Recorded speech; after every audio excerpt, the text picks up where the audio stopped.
Selama 2 milenia terakhir, miliaran orang telah menyembah Yesus dari Nazaret, menjadi pengikutnya, dan memberitakan Injil tentang dia. Tidak ada tokoh lain di dalam sejarah yang begitu banyak dipuja atau memberi pengaruh yang lebih besar bagi masyarakat. Para seniman, para musisi, dan para penulis telah menjadikan dia sebagai subjek dari karya seni mereka. Segala bangsa dan kebudayaan telah dibangun di seputar ajaran-ajarannya.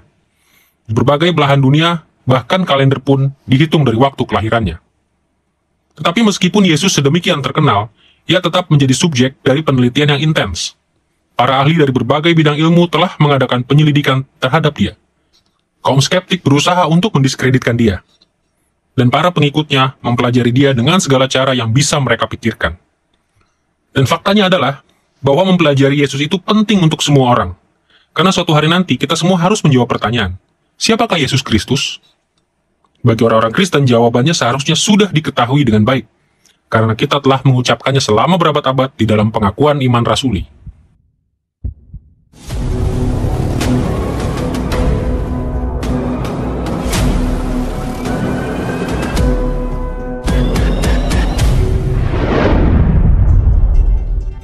Inilah pelajaran ketiga di dalam seri kita pengakuan iman rasuli, dan kami telah memberinya judul Yesus Kristus.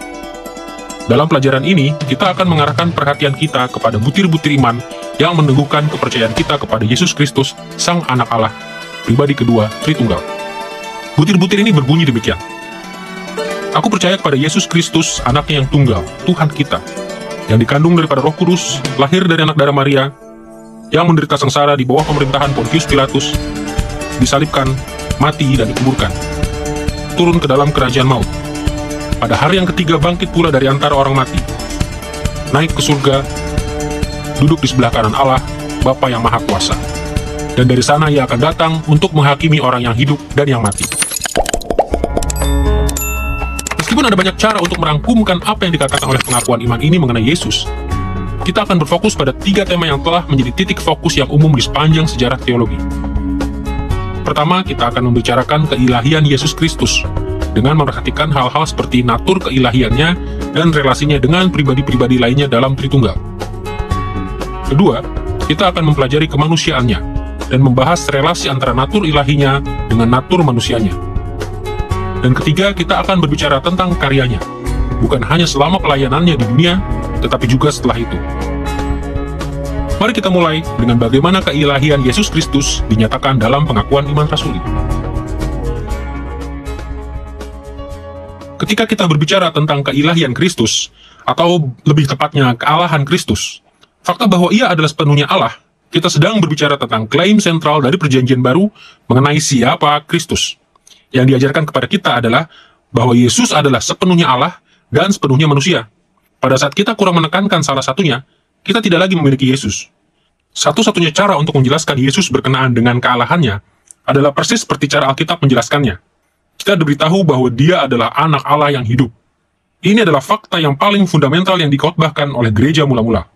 Dan yang kita terima, misalnya dari Rasul Paulus, apa yang ia tuliskan dalam surat Kolose, jaminan kita adalah bahwa sesungguhnya, ia atau Yesus adalah kuasa yang besar yang mengatasi segala sesuatu. Di dalam dia segala sesuatu diciptakan, segala kuasa takluk di bawah kakinya. Hanya Allah yang bisa digambarkan seperti itu. Jika Anda menyingkirkan fakta tersebut, kita tidak memiliki Injil, kita tidak memiliki Yesus, dan kita tidak memiliki kekristenan. Pengakuan iman rasuli menyebutkan keilahian Yesus dengan kata-kata ini. Aku percaya kepada Yesus Kristus, anaknya yang tunggal, Tuhan kita. Orang-orang Kristen telah selalu menggunakan kata-kata seperti Kristus, anak Allah, dan Tuhan dengan maksud untuk menunjukkan keilahian Yesus.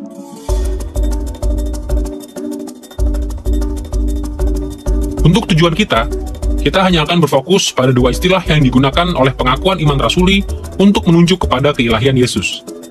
Di satu sisi, kita akan melihat fakta bahwa Yesus adalah anak Allah. Dan di sisi lain, kita akan menyelidiki apa artinya bahwa Yesus adalah Tuhan. Mari kita mulai dengan makna dari istilah anak Allah yang diterapkan pada Yesus oleh kitab suci. Hal pertama yang harus kita perhatikan dari istilah anak Allah adalah bahwa kitab suci sering menggunakannya untuk berbicara tentang makhluk-makhluk yang sama sekali tidak bersifat ilahi. Sebagai contoh, Para malaikat disebut sebagai anak-anak Allah dalam nas-nas seperti Ayub pasal 1 ayat 6 dan pasal 2 ayat 1. Di dalam beberapa versi modern dari Alkitab, ayat-ayat ini diterjemahkan dengan para malaikat, bukan anak-anak Allah. Tetapi di dalam nas-nas dari Ayub, bahasa Ibraninya benar-benar berbunyi Benai Ha-Elohim, yang berarti secara harfiah adalah anak-anak Allah. Dan kita menemukan istilah-istilah yang sama di dalam nas-nas lain.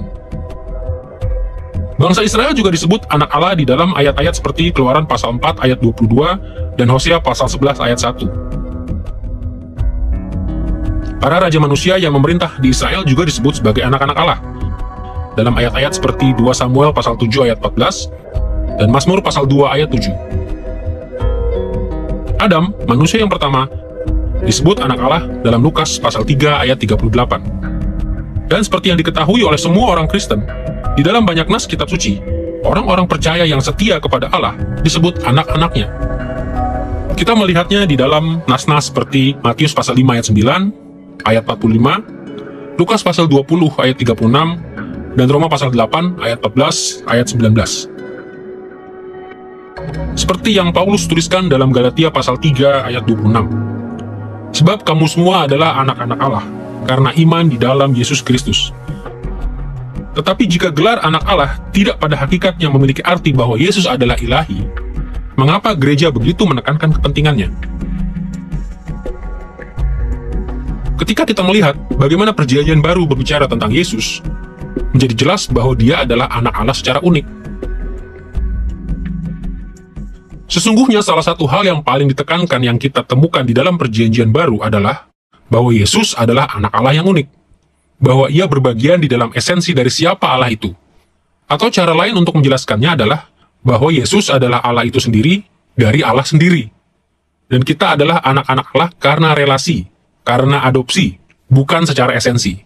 Yesus adalah anak Allah yang kekal. Ia telah selalu merupakan anak Allah.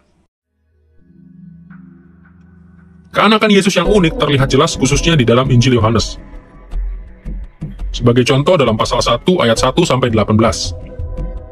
Dikatakan bahwa Yesus adalah firman Allah yang kekal, yang berarti bahwa ia adalah Allah sendiri, sekaligus satu-satunya yang dilahirkan dari Bapa. Kita juga melihatnya dalam Yohanes pasal 8 ayat 18 sampai 23, di mana Yesus berkata bahwa sebagai anak Bapa ia telah datang dari atas, bahwa ia tidak berasal dari dunia ini. Dan kita menemukannya dalam Yohanes pasal 10 ayat 30, di mana Yesus bersikeras bahwa ia dan Bapa adalah satu.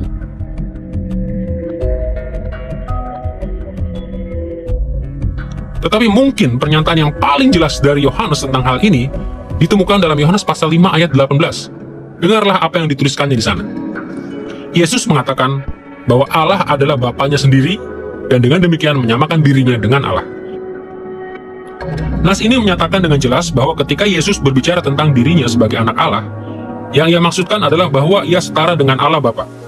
Karena alasan ini, orang-orang Kristen telah secara tepat memahami bahwa ketika Alkitab mengatakan bahwa Yesus adalah anak Allah, itu berarti bahwa ia unik sekaligus ilahi.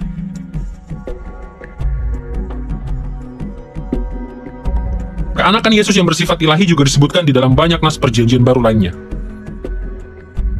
Kita menemukannya di dalam Roma pasal 1 ayat 3-4 dan pasal 8 ayat 3, di mana Paulus mengajarkan bahwa Yesus adalah anak Allah yang ilahi, bahkan sebelum inkarnasi.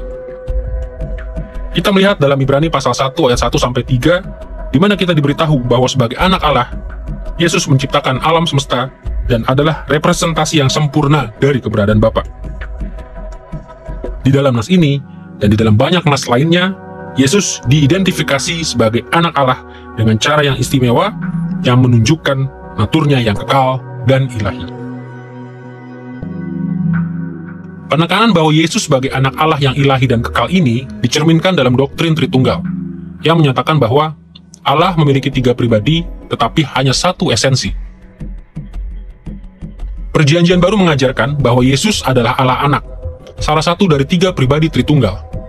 Tetapi, apakah relasi dia dengan Bapa dan Roh Kudus?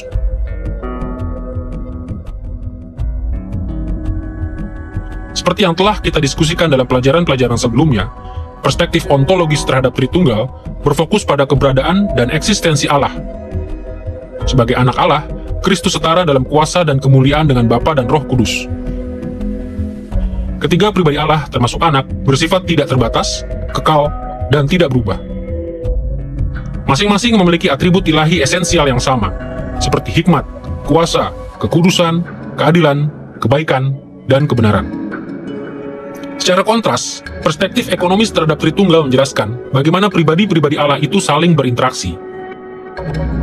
Dari sudut pandang ini, masing-masing memiliki tanggung jawab yang berbeda, level otoritas yang berbeda, dan penetapan peran yang berbeda. Sebagai contoh, Kristus telah selalu menjadi anak Bapa. Otoritasnya berada di bawah otoritas Bapa. Dengarlah apa yang Yesus katakan dalam Yohanes pasal 6 ayat 38, di mana ia menjelaskan ketundukannya kepada Bapa. Sebab aku telah turun dari sorga, bukan untuk melakukan kehendakku, tetapi untuk melakukan kehendak Dia yang telah mengutus aku. Dan ia mengemukakan klaim yang serupa dalam Yohanes pasal 8 ayat 28-29, di mana kita membaca kata-kata ini. Maka kata Yesus, "Aku tidak berbuat apa-apa dari diriku sendiri, tetapi aku berbicara tentang hal-hal sebagaimana diajarkan Bapa kepadaku. Dan Ia yang telah mengutus aku, Ia menyertai aku. Ia tidak membiarkan aku sendiri, sebab aku senantiasa berbuat apa yang berkenan kepadanya." Di seluruh perjanjian baru, otoritas anak berada di bawah otoritas Bapa. Tidak ada konflik di antara keduanya, karena anak dan Bapa selalu sepakat. Tetapi Bapa memiliki kedudukan yang lebih tinggi. Dengan cara yang sama, di dalam ekonomi Tritunggal, anak memiliki otoritas atas Roh Kudus.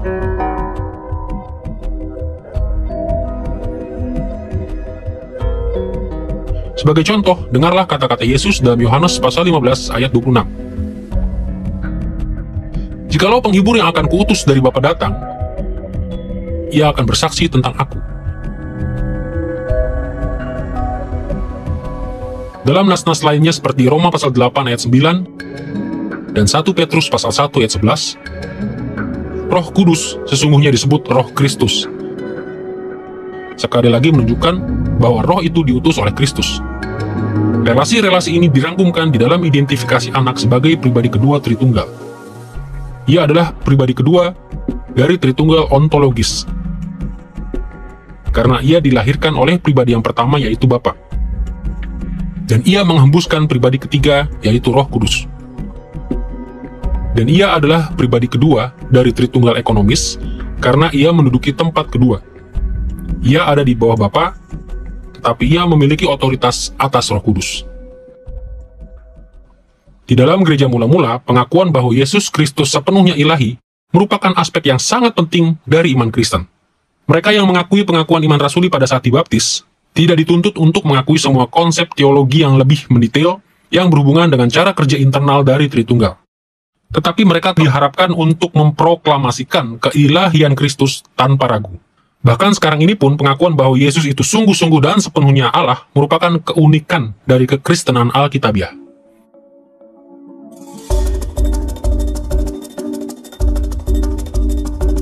Kita siap untuk melihat bagaimana gelar Tuhan menunjuk kepada keilahian Yesus.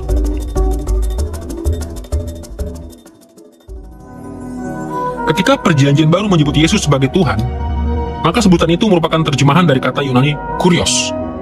Kurios adalah suatu kata yang agak umum, yang berarti penguasa atau tuan. Dan kata itu bahkan digunakan sebagai suatu bentuk panggilan yang sopan, seperti kata Indonesia Bapak.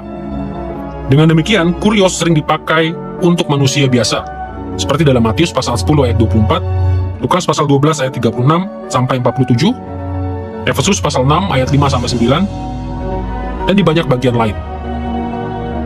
Pada saat yang sama, Perjanjian Baru juga menggunakan kata kurios sebagai nama untuk Allah, seperti dalam Matius pasal 11 ayat 25, Lukas pasal 1 ayat 16, Kisah Para Rasul pasal 2 ayat 39, dan banyak nas lainnya.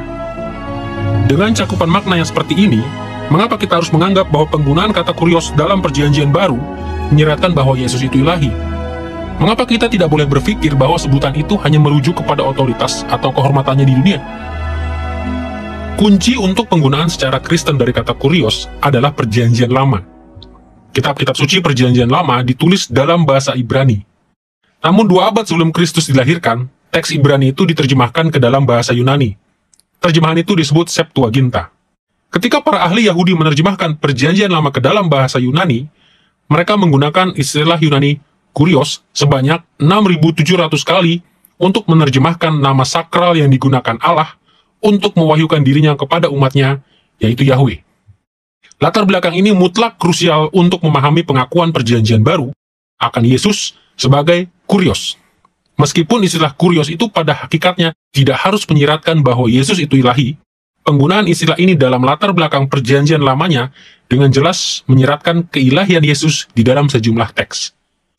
Salah satu nas yang paling menakjubkan dalam Perjanjian Baru adalah nas yang berbicara tentang setiap lutut akan bertelut dan setiap lidah akan mengaku bahwa Yesus Kristus adalah Tuhan bagi kemuliaan Allah Bapa dalam Filipi pasal 2. Dan sesungguhnya Paulus pada saat itu sedang mengutip dari Yesaya, di mana itu merupakan suatu kidung pujian bahwa semua orang akan mengaku bahwa Yahweh adalah Tuhan. Ia dengan sengaja mengambil nas Perjanjian Lama itu dan mengatakan bahwa sebagai gantinya, Yesus Kristus adalah Tuhan. Dan pada saat itu jelas sekali bahwa Perjanjian Baru sedang mengatakan bahwa Yesus Kristus bukan sekadar Tuhan. Ia seharusnya dikenali sebagai Tuhan Allah Israel. Dengarlah apa yang Paulus tuliskan dalam Roma pasal 10 ayat 9 dan ayat 13. Sebab jika kamu mengaku dengan mulutmu bahwa Yesus adalah Tuhan, dan percaya di dalam hatimu bahwa Allah telah membangkitkan dia dari antara orang mati, maka kamu akan diselamatkan. Sebab barang siapa yang berseru dengan nama Tuhan akan diselamatkan. Dalam ayat 13 dari nas ini, Paulus mengutip Yoel pasal 2 ayat 32, dengan tujuan membuktikan bahwa barang siapa yang berseru kepada nama Yesus akan diselamatkan. Tetapi di dalam ayat dari Yoel di dalam Perjanjian Lama Ibrani ini, nama Tuhan adalah Yahweh, nama pribadi dari Allah. Secara sederhana, ketika Paulus mengatakan bahwa Yesus adalah Tuhan, yang ia maksudkan adalah bahwa Yesus adalah Yahweh, Tuhan dan Allah Perjanjian Lama. Nas-nas Perjanjian Baru lainnya yang menyamakan Yesus dengan Allah dalam Perjanjian Lama mencakup Matius pasal 3, Markus pasal 1, Lukas pasal 3, dan Yohanes pasal 1, di mana Yesus adalah Tuhan dari Yesaya pasal 40, yang jalannya telah dipersiapkan oleh Yohanes Pembaptis. Kita melihat dinamika yang sama dalam Ibrani pasal 1 ayat 10, di mana Tuhan Yesus adalah Allah yang oleh Mazmur pasal 102 ayat 26-27 dikatakan menciptakan dunia. Daftarnya bisa terus bertambah. Ini bukan berarti bahwa setiap kali orang dalam Perjanjian Baru menyebut Yesus kurios, mereka menyadari keilahiannya.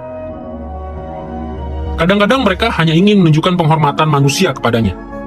Tetapi ketika gereja secara formal mengaku bahwa Yesus adalah Tuhan, seperti yang kita lakukan dalam pengakuan iman rasuli, kita sedang meneguhkan ajaran Alkitabiah bahwa Yesus Kristus adalah Allah. Dan bahwa sebagai Allah, Ia adalah anggota penuh dari Tritunggal, yang memiliki atribut-atribut ilahi yang sama seperti Bapa dan Roh Kudus. Keilahian Kristus memiliki segala macam implikasi bagi kehidupan Kristen. Sebagai contoh, itu berarti bahwa kita harus mengakui dan menyembah Yesus sebagai Allah di dalam doa-doa dan nyanyian-nyanyian kita. Itu berarti bahwa kita harus berdoa kepadanya, sama seperti kita berdoa kepada Bapa dan Roh Kudus.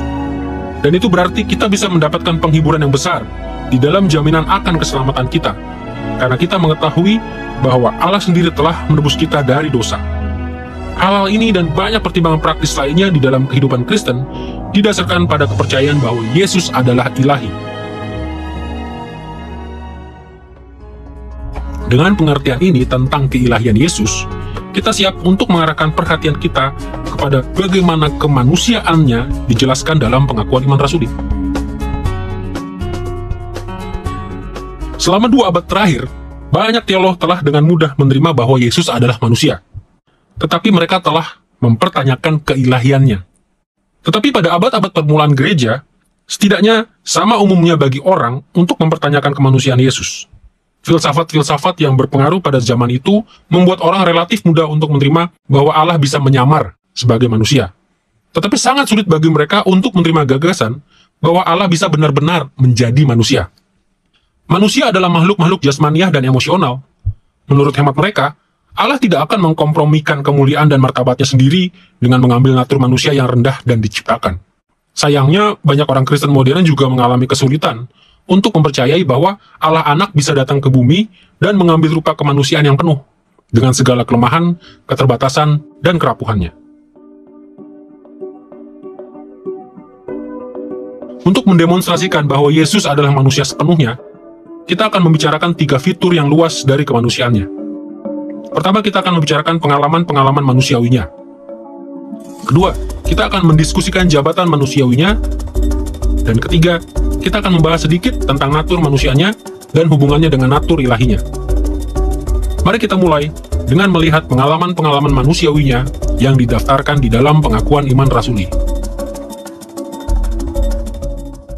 Beberapa pengalaman Yesus membuktikan bahwa ia sungguh-sungguh manusia, karena hanya manusia yang memiliki pengalaman-pengalaman seperti itu. Dengarlah pernyataan-pernyataan tegas berikut dalam pengakuan iman rasuli. Yang dikandung daripada Roh Kudus, lahir dari anak darah Maria, yang menderita sengsara di bawah pemerintahan Pontius Pilatus, disalibkan, mati dan dikuburkan, turun ke dalam kerajaan maut. Pada hari yang ketiga bangkit pula dari antara orang mati. Pengalaman-pengalaman ini mengukuhkan setidaknya 4 aspek kemanusiaan Yesus: asal-usulnya, tubuhnya, jiwanya, dan kebangkitannya. Kita akan mulai dengan melihat asal-usulnya yang mencakup konsepsi dan kelahirannya.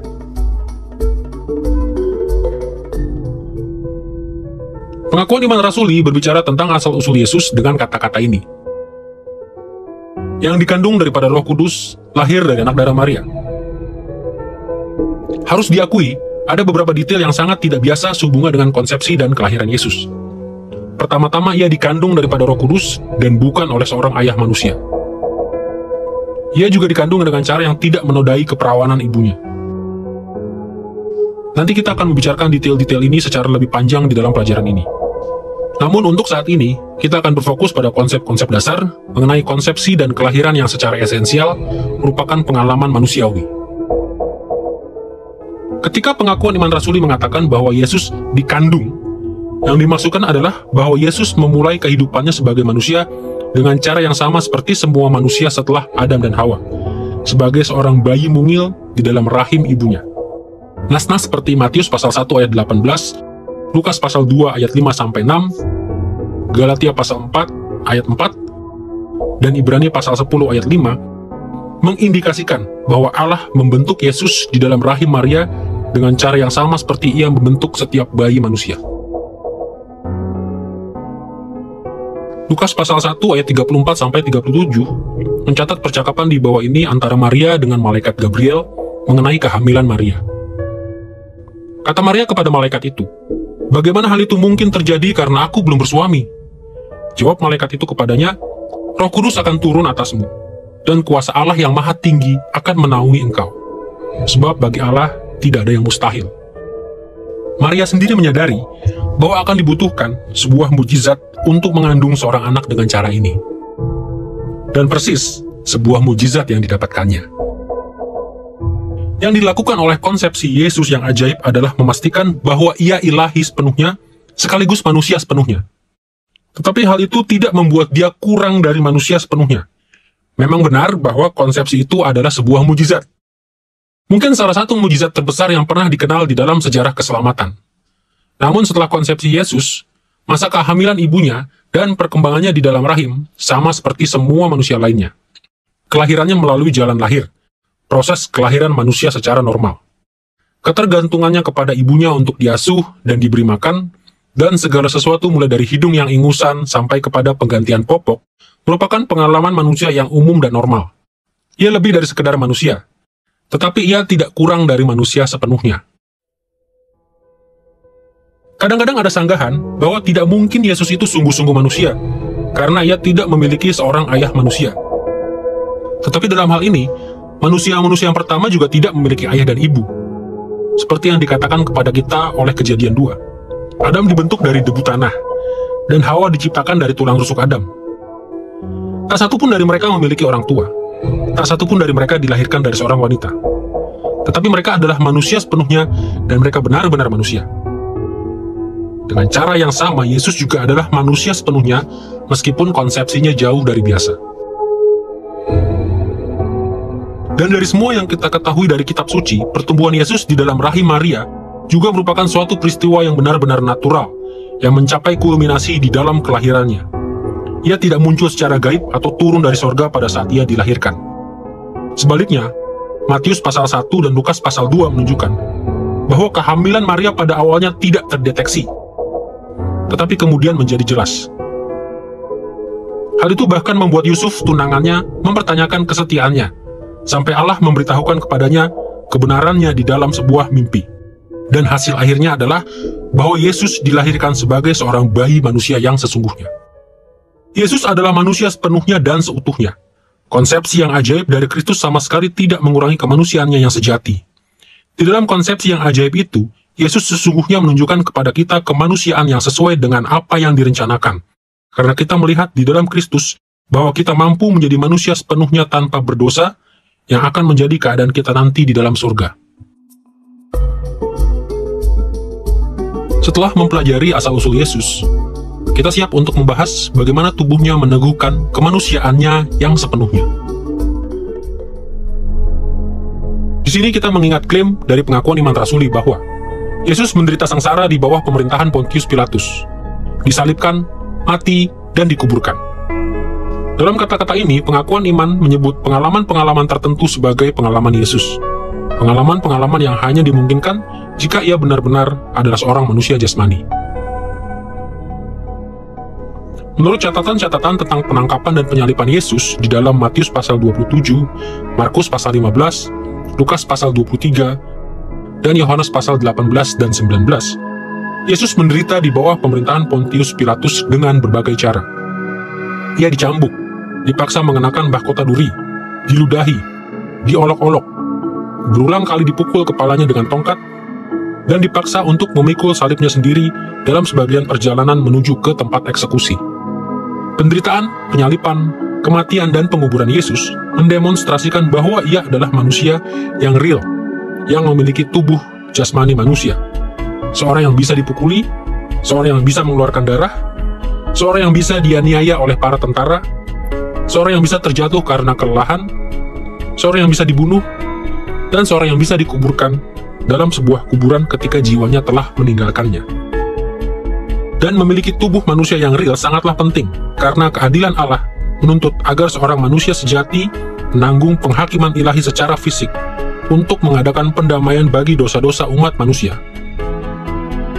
Kita menemukan penekanan ini dalam nas-nas seperti Roma pasal 7 ayat 4, Kolose pasal 1 ayat 21-22, dan Ibrani pasal 10 ayat 10. Sebagai satu contoh saja, dengarlah kata-kata dari Ibrani pasal 2 ayat 14-17. Karena anak-anak itu adalah anak-anak dari darah dan daging, maka ia juga menjadi sama dengan mereka dan mendapat bagian dalam keadaan mereka, supaya oleh kematiannya ia mendamaikan dosa seluruh bangsa. Seperti yang dinyatakan dengan jelas oleh nas ini, Yesus harus menjadi darah dan daging, seorang manusia jasmani, untuk dapat mengadakan pendamaian bagi kita. Dengan mengingat pengertian tentang asal-usul dan tubuh Yesus ini, mari kita melihat fakta bahwa jiwa Yesus melengkapi natur manusianya.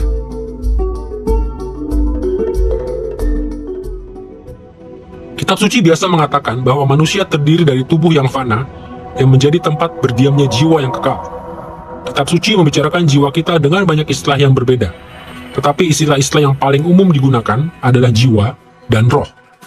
Berdasarkan Ibrani pasal 4 ayat 12 dan 1 Tesalonika pasal 5 ayat 23, beberapa tradisi telah menyatakan bahwa jiwa dan roh adalah bagian-bagian yang berbeda dalam keberadaan kita. Tetapi ada kira-kira 200 ayat di mana istilah yang satu atau yang lainnya digunakan untuk merujuk kepada seluruh aspek batiniah dan non-fisik dari keberadaan kita secara keseluruhan. Jadi yang terbaik adalah menyimpulkan bahwa kata jiwa dan roh sama-sama merujuk kepada realitas dasar yang sama, bahwa manusia hanya terdiri dari dua bagian utama, tubuh dan jiwa.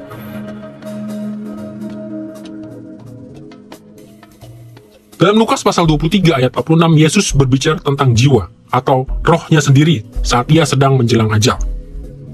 Dengarlah kata-katanya di sana. Bapa, ke dalam tanganmu kuserahkan rohku. Ketika Yesus mati di atas kayu salib, Ia menunjukkan bahwa sementara tubuhnya akan ditempatkan di dalam kubur, roh atau jiwa manusianya akan berada di dalam tangan Allah Bapa. Sebagai sisi rohani dari keberadaan kita, jiwa kita adalah tumpuan kesadaran kita. Ketika tubuh kita mati, jiwa kita terpisah dari tubuh kita dan terus berada dalam keadaan sadar.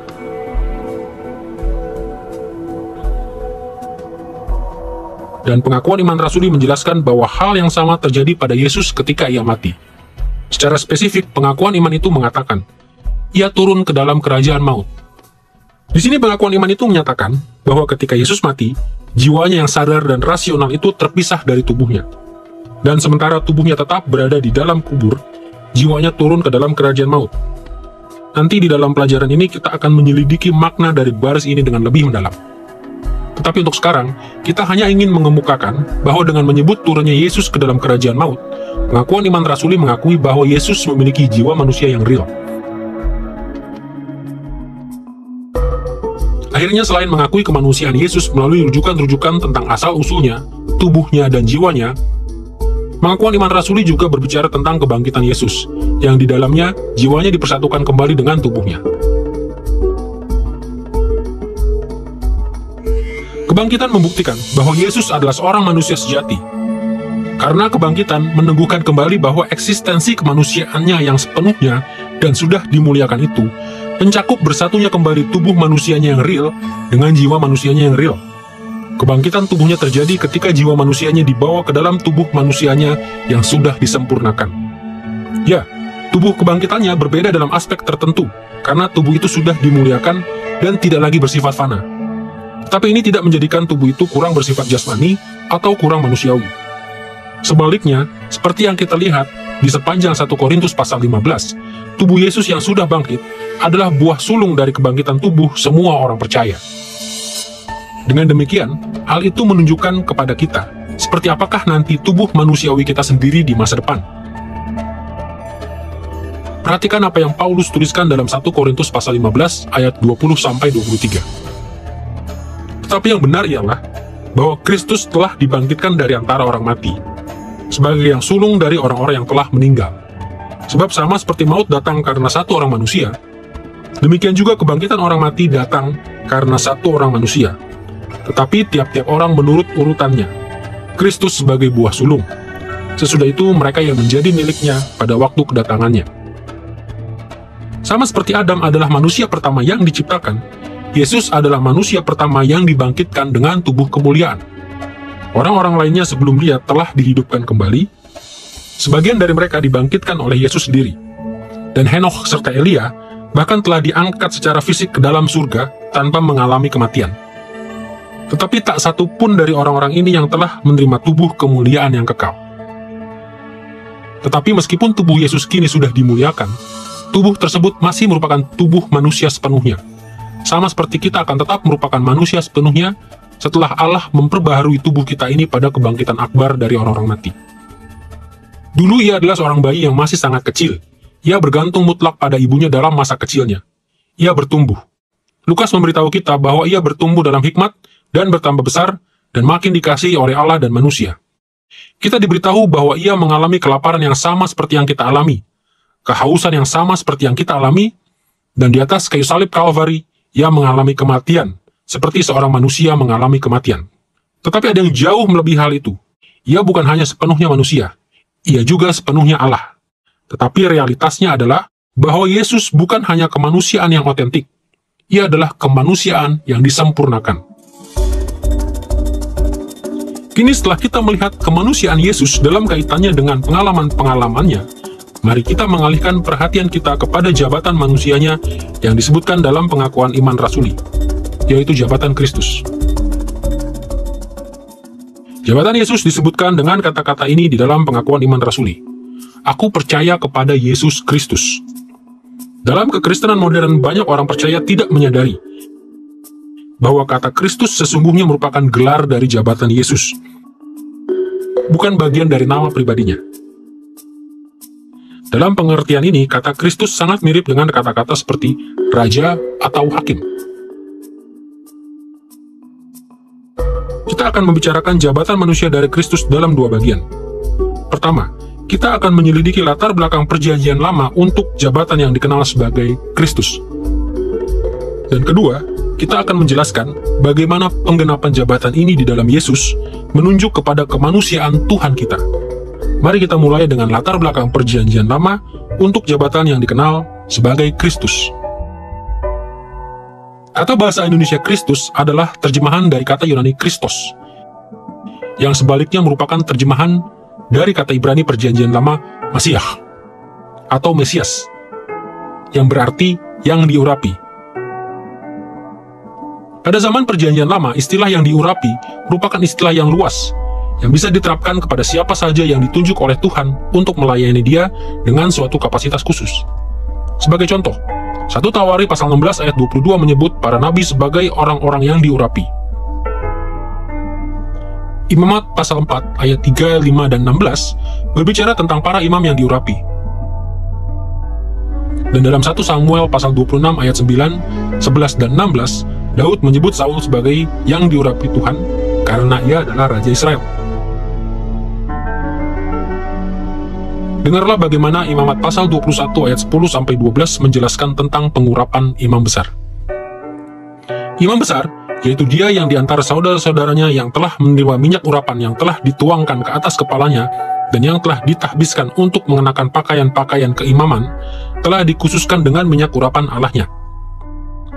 Seperti yang kita lihat di sini, upacara pengurapan mendedikasikan manusia untuk melayani Allah.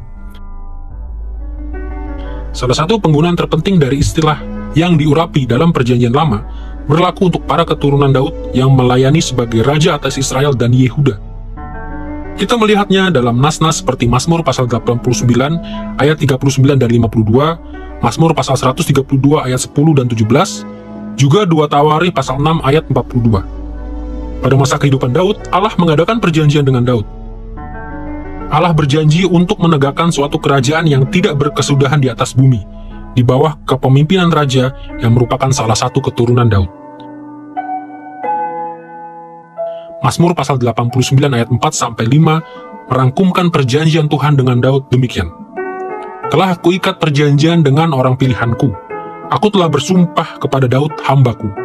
Untuk selama-lamanya, aku hendak menegakkan anak cucumu dan membangun tahtamu turun-temurun. Adalah hal yang wajar jika kita bertanya-tanya, mengapa anak-anak Daud pada akhirnya kehilangan kendali atas tahta itu, jika Allah telah menjanjikannya kepada mereka? Jawabannya adalah, karena berkat-berkat yang Allah janjikan dalam perjanjian ini, mensyaratkan ketaatan dari setiap keturunan Daud. Persyaratan ini disebutkan secara eksplisit dalam 2 Tawarikh pasal 6 ayat 16, Mazmur pasal 89 ayat 31-33, dan Mazmur pasal 132 ayat 12. Maka ketika keturunan Daud memberontak terhadap Tuhan, mereka kehilangan tahta mereka.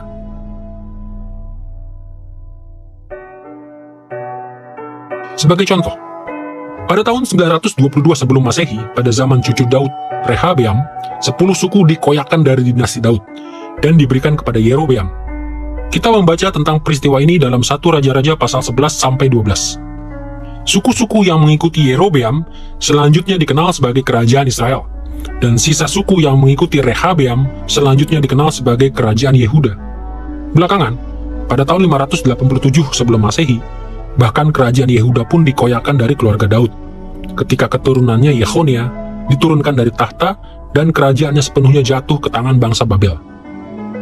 Pada sekitar waktu itu, banyak nabi menubuatkan bahwa Allah akan mengirimkan seorang Mesias, atau orang yang diurapi, yang agung pada masa yang akan datang. Ia akan menjadi seorang raja yang besar, yang adalah keturunan Daud, yang akan memulihkan dan mempersatukan kembali kerajaan Israel dan Yehuda. Dalam perjanjian lama, figur-figur yang selanjutnya dikenal sebagai Mesias adalah sang raja, raja dari garis keturunan Daud.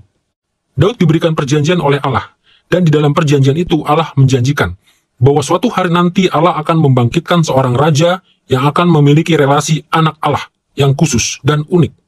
Relasi dengan Allah sebagai anaknya yang akan memerintah selamanya di atas tahta Daud, yang akan menegakkan keadilan dan kebenaran. Jadi sesungguhnya ketika kita merujuk kepada Mesias perjanjian lama, kita sedang merujuk kepada seorang raja. Sang raja tertinggi, sang raja yang akan membawa keselamatan dan pembebasan dari Allah. Banyak nabi perjanjian lama yang berbicara tentang Mesias atau Kristus sebagai keturunan Daud yang akan mengembalikan orang-orang di pembuangan ke tanah perjanjian dan membawa berkat terbesar dari Allah kepada bangsa yang telah dipulihkan.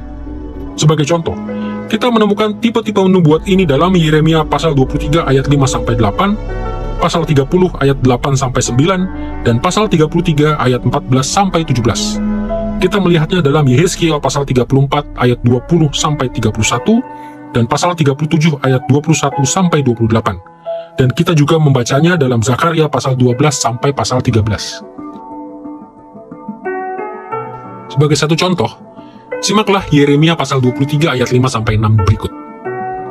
Sesungguhnya waktunya akan datang, demikianlah firman Tuhan, bahwa aku akan menumbuhkan tunas yang benar bagi Daud, seorang raja yang akan memerintah dengan bijaksana dan akan melakukan apa yang adil dan benar di negeri. Dalam zamannya Yehuda akan diselamatkan, dan Israel akan hidup dengan tentram. Melalui nubuat-nubuat seperti ini, perjanjian lama mendorong umat Allah untuk menantikan Mesias, seorang raja yang diurapi dalam garis keturunan Daud, yang akan menyelamatkan mereka dari penderitaan mereka, dan akan membawa mereka ke dalam berkat-berkat Allah yang mulia. Dengan berbekal pengertian tentang latar belakang perjanjian lama mengenai jabatan Mesias ini, kita siap untuk menyelidiki bagaimana penggenapan jabatan ini di dalam Yesus menunjukkan kemanusiaannya. Perjanjian baru berbicara tentang Yesus sebagai Kristus di lebih dari 500 bagian. Jadi hampir tanpa perlu dijelaskan lagi dari sudut pandang Kristen, dia adalah Mesias yang agung yang dinantikan dalam perjanjian lama.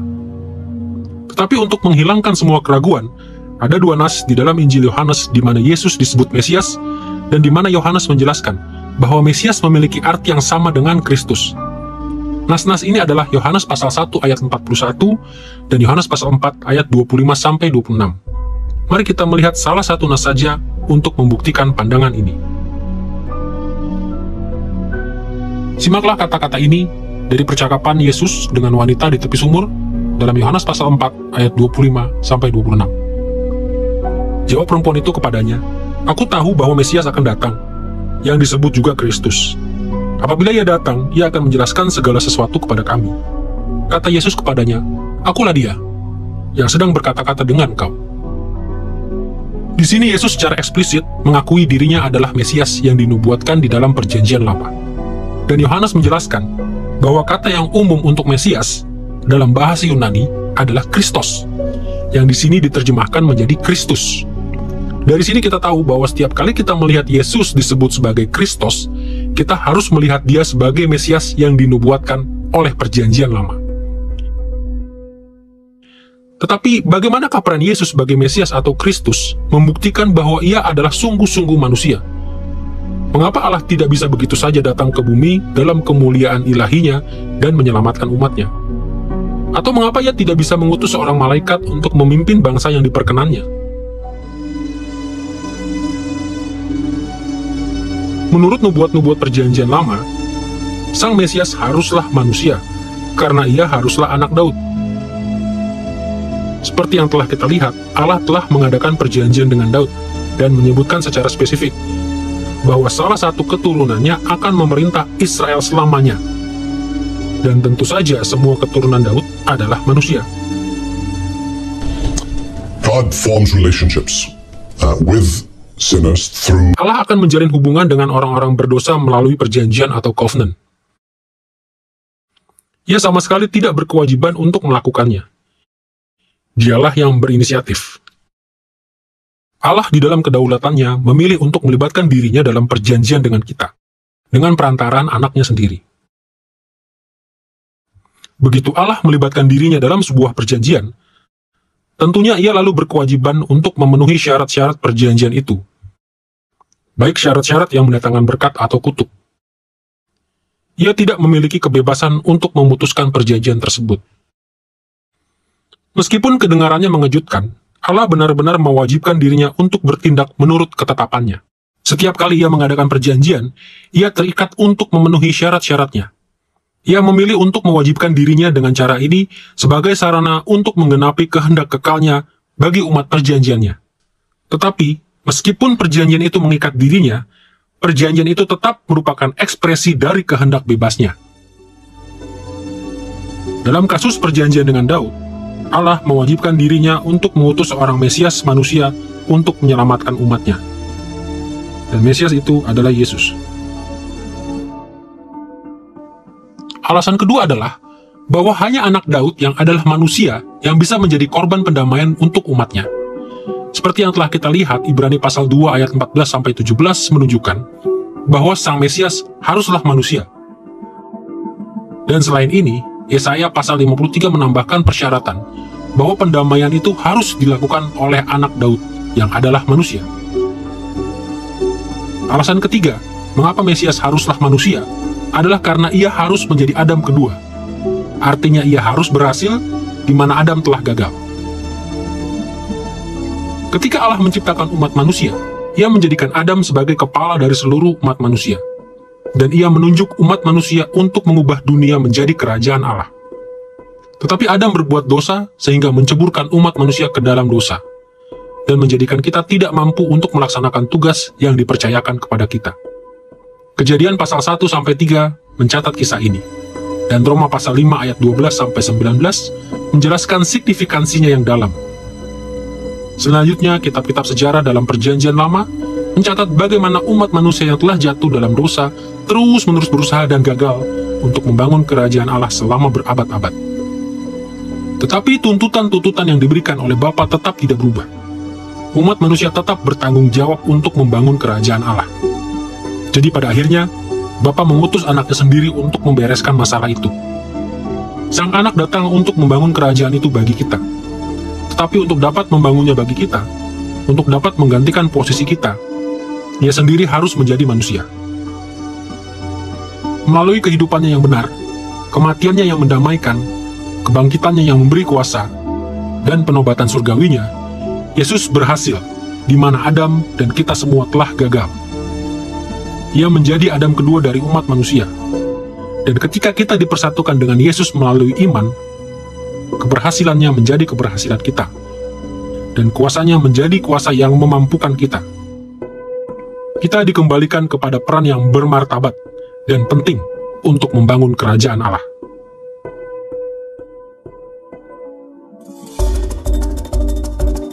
Sejauh ini dalam pembahasan kita mengenai kemanusiaan Yesus, kita telah berbicara tentang berbagai pengalaman manusiawinya, serta jabatan manusiawi Mesias atau Kristus. Sekarang, kita siap untuk berbicara tentang natur kemanusiaan Yesus dan hubungannya dengan natur keilahiannya. Ketika kita mengatakan bahwa Yesus memiliki natur kemanusiaan, yang kita maksudkan adalah bahwa ia memiliki semua atribut dan ciri yang esensial untuk menjadi seorang manusia. Hal-hal seperti tubuh jasmani manusia dan jiwa manusia yang rasional. Di sepanjang sejarah gereja, telah ada banyak perdebatan teologis seputar natur kemanusiaan Kristus. Apakah ia adalah manusia sepenuhnya dalam segala aspek? Ataukah ia memiliki tubuh yang benar-benar berdaging dan berdarah? Atau apakah ia hanya tampak seperti manusia?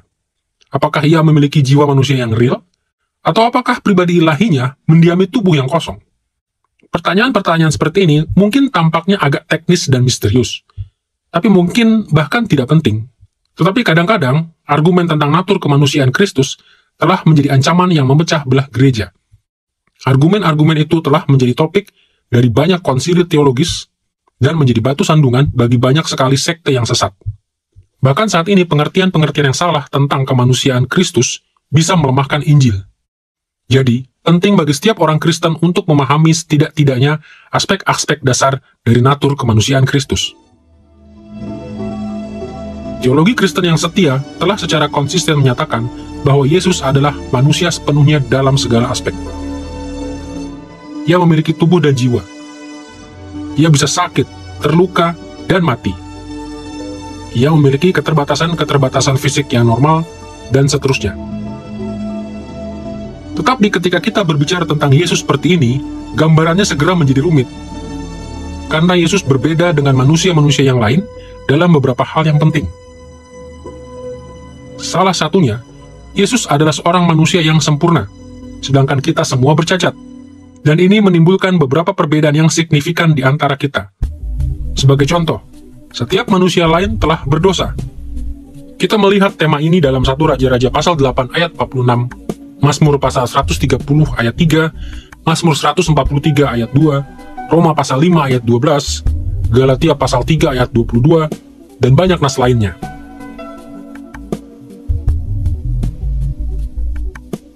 Sebagai satu contoh, perhatikan kata-kata ini dari Roma pasal 3 ayat 10-12.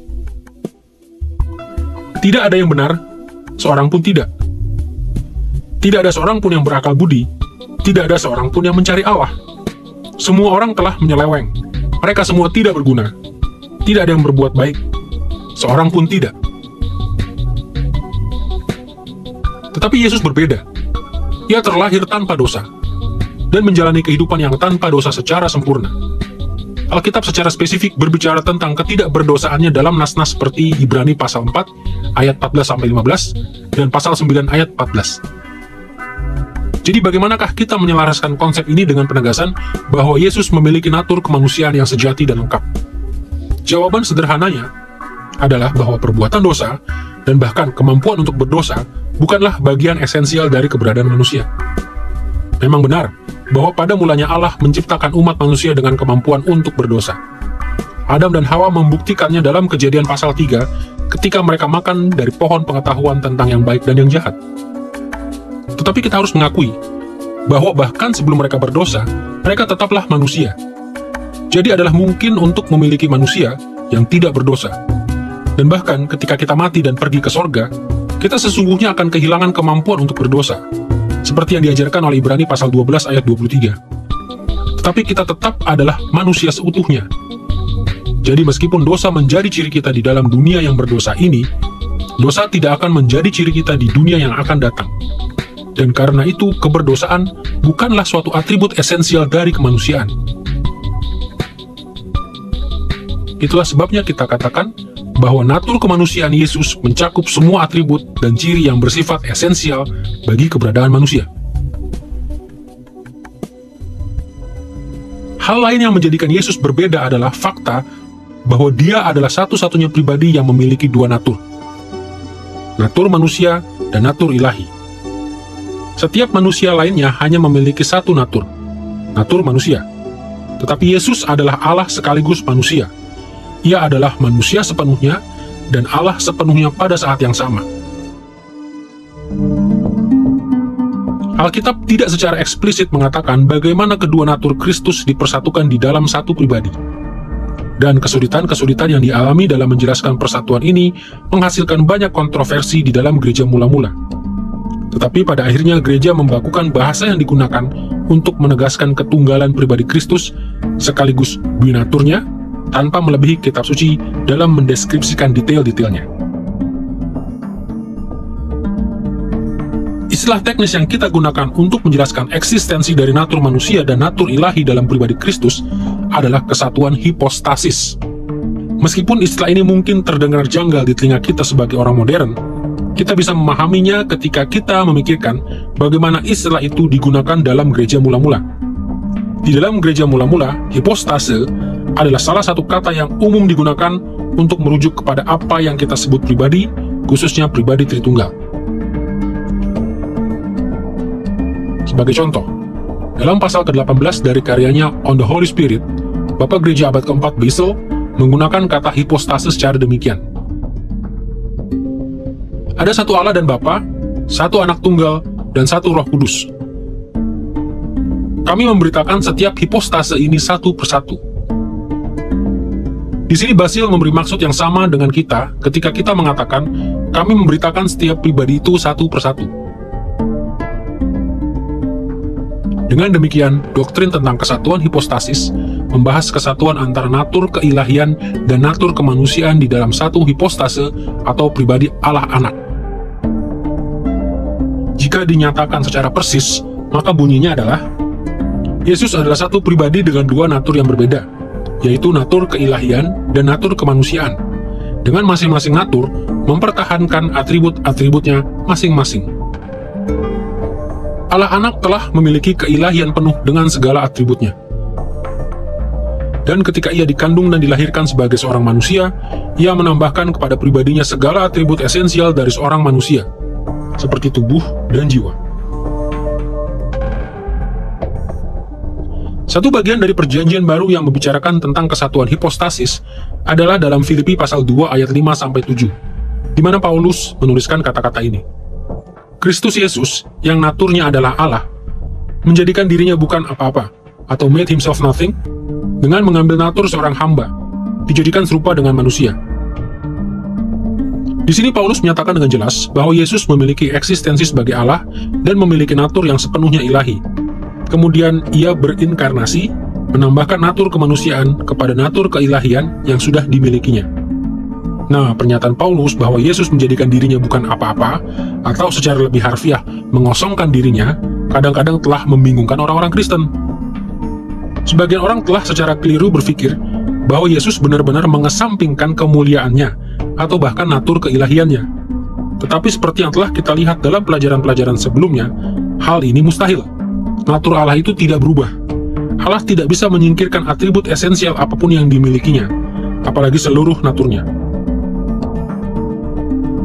Untungnya, Paulus membuat makna dari frasa ini sangat jelas.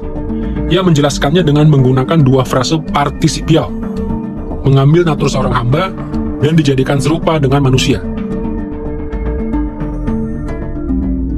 Frasa-frasa ini memberitahukan kepada kita bagaimana Yesus menjadi bukan apa-apa atau mengosongkan dirinya. Secara spesifik, Yesus mengosongkan dirinya bukan dengan kehilangan natur ilahinya, melainkan dengan mengambil suatu natur tambahan, suatu natur manusia yang tidak menggantikan, tetapi hanya menyelubungi kemuliaan ilahinya. Mungkin pernyataan yang paling terkenal yang menjelaskan kesatuan hipostasis tersebut adalah pengakuan iman dari Konsili Ekumenikal yang bertemu pada tahun 451 Masehi di kota Kalsedon di sebelah utara Asia Kecil. Konsili Kalsedon bertemu untuk mempertahankan doktrin-doktrin tradisional mengenai pribadi dan natur-natur Kristus, dan untuk menyangkal beberapa ajaran sesat yang berbeda mengenai perkara-perkara ini. Pernyataan yang dihasilkan oleh konsili itu dikenal dengan beberapa nama, termasuk pengakuan iman Kalsedon atau simbol, dan definisi dari Kalsedon. Dengarlah petikan dari pengakuan iman tersebut. Tuhan kita Yesus Kristus adalah sempurna di dalam kealahan, dan juga sempurna di dalam kemanusiaan. Sungguh-sungguh Allah dan sungguh-sungguh manusia, memiliki jiwa yang rasional dan tubuh. Dalam segala hal sama dengan kita, tanpa dosa. Harus diakui memiliki dua natur yang tidak bercampur, tidak berubah, tidak terbagi, tidak terpisah. Perbedaan dari natur-natur itu sama sekali tidak dihapuskan oleh kesatuannya, melainkan properti dari masing-masing natur terpelihara dan ada bersama-sama di dalam satu pribadi dan satu subsistensi. Sebagian besar bahasa pengakuan iman Kalsedon itu bersifat sangat teknis, tetapi kita bisa merangkumkannya dalam dua pengertian. Di satu sisi, Yesus hanya memiliki satu pribadi. Dia tidak memiliki dua pribadi atau dua pikiran, seolah-olah pribadi manusia didiami oleh pribadi ilahi di dalam tubuhnya. Dan ia bukan satu pribadi yang entah bagaimana merupakan kombinasi atau hibrida dari dua pribadi atau pikiran yang berbeda, seolah-olah pribadi ilahi melebur dengan pribadi manusia. Ia adalah dan telah selalu merupakan pribadi kekal yang sama yang dikenal sebagai anak Allah. Pada saat yang sama, Yesus memiliki dua natur yang berbeda, natur manusia dan natur ilahi.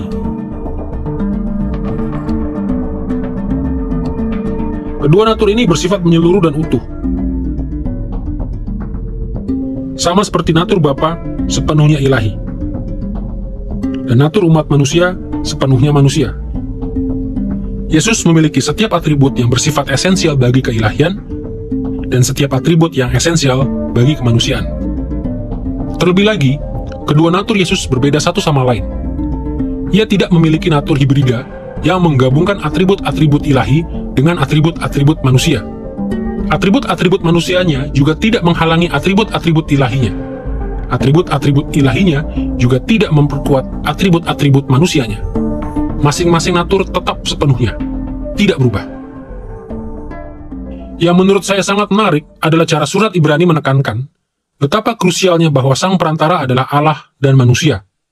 Sang Imam Besar yang Agung itu adalah Allah sepenuhnya dan manusia sepenuhnya.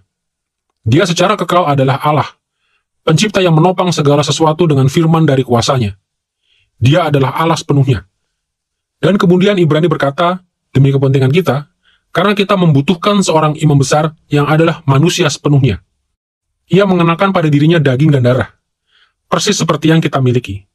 Dia adalah saudara kita. Dia bisa bersyafaat bagi kita dari sudut pandang seorang yang juga memiliki natur kemanusiaan kita, yang telah menanggung setiap ujian dan pencobaan dengan ketaatan mutlak, dan yang mengetahui seperti apa rasanya mengalami ujian sebagai manusia. Jadi kita membutuhkan seorang imam besar manusia, seorang saudara. Kita juga membutuhkan seorang imam besar ilahi yang hidup selamanya untuk bersyafaat bagi kita. Dan kita memilikinya di dalam satu pribadi, Yesus Kristus. Kemanusiaan Kristus memiliki banyak implikasi bagi cara hidup kita sebagai para pengikutnya. Seperti yang Paulus tuliskan dalam 1 Timotius pasal 2 ayat 5. Hal itu berarti bahwa kita memiliki seorang mediator manusia yang efektif di antara kita dengan Allah. Sehingga melalui kematiannya kita bisa diampuni dan hidup sebagai orang-orang yang sudah diperdamaikan sepenuhnya dengan Bapa. Dan seperti yang Paulus ajarkan dalam Roma pasal 5 ayat 12-19, hal itu berarti bahwa sebagai Adam kedua, Yesus telah membentuk suatu umat manusia yang baru, yang terdiri dari orang-orang yang percaya kepada Dia, dengan memulihkan kita kepada posisi kehormatan dan martabat di dalam ciptaan. Karena hal ini, kita kini memiliki kuasa untuk hidup dengan cara-cara yang menyenangkan Allah, dan untuk mengubah dunia untuk menjadikannya lebih menyerupai kerajaan surgawinya. Dan secara pribadi, saat kita bergumul melawan dosa dan penderitaan dalam kehidupan kita, kita bisa menghampiri tahta kasih karunia dengan penuh keyakinan. Karena kita tahu bahwa Juru Selamat kita yang adalah manusia sepenuhnya, memahami dan bersimpati dengan penderitaan-penderitaan dan kelemahan-kelemahan kita, yang menjadikan Dia bersemangat untuk meresponi kita dengan cara-cara yang mengurangi penderitaan kita, membangun karakter kita, dan memperbanyak upah-upah kekal kita. Hal-hal ini hanyalah sebagian kecil dari pengaruh yang tidak terbatas dari kemanusiaan penuh Kristus bagi hidup kita. Sejauh ini dalam pelajaran kita telah menyelidiki keilahian Yesus Kristus maupun kemanusiaannya. Saat ini kita siap untuk berfokus pada karya Kristus yang disebutkan di dalam pengakuan iman Rasul. Selama beberapa ratus tahun terakhir, sudah umum bagi para teolog untuk berbicara tentang karya Yesus dalam kaitannya dengan dua konsep. Yang pertama adalah keadaan direndahkan, ketika Ia merendahkan dirinya dengan turun untuk mengambil natur manusia yang rapuh dan menderita di bumi untuk menebus umat manusia yang sudah jatuh dalam dosa. Dan yang kedua adalah keadaan ditinggikan, ketika Allah Bapa menyingkapkan kemuliaan ilahi Kristus yang tersembunyi dan melimpahkan kehormatan dan pujian tambahan kepadanya. Kategori-kategori ini tidak secara eksplisit disebutkan dalam pengakuan iman rasuli, tetapi keduanya merupakan cara yang sangat bermanfaat bagi kita untuk merenungkan karya Yesus. Saat kita merenungkan karya Yesus dalam pelajaran ini, kita pertama-tama akan membahas keadaannya yang direndahkan, hal-hal yang menyembunyikan atau menyelubungi kemuliaannya. Dan kedua, kita akan merenungkan keadaannya yang ditinggikan, karya yang menyingkapkan kemuliaannya dan yang akan menghasilkan kemuliaan yang lebih besar di masa depan. Mari kita mulai dengan keadaan Kristus yang direndahkan selama pelayanannya di bumi. Karya Yesus dalam keadaan direndahkan disebutkan dalam kalimat-kalimat berikut ini dalam pengakuan iman rasuli. Yang dikandung daripada Roh Kudus, lahir dari anak darah Maria, yang menderita sengsara di bawah pemerintahan Pontius Pilatus, disalibkan, mati dan dikuburkan, turun ke dalam kerajaan maut. Dalam setiap karya ini anak Allah membuat kemuliaannya terselubung dan tersembunyi dari pandangan, serta menaklukkan dirinya kepada penderitaan dan kehinaan.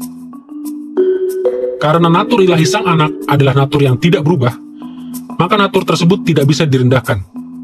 Jadi ia hanya direndahkan sebatas natur manusianya. Walaupun demikian, karena natur manusianya menyatu secara sempurna dengan pribadinya, pribadi ilahinya sepenuhnya mengalami keadaan direndahkan itu. Dalam pelajaran ini, kita akan merangkumkan karya Yesus dalam keadaan direndahkan di bawah dua judul, inkarnasinya dan penderitaannya. Mari kita mulai dengan melihat pada inkarnasinya ketika Ia datang ke bumi sebagai manusia.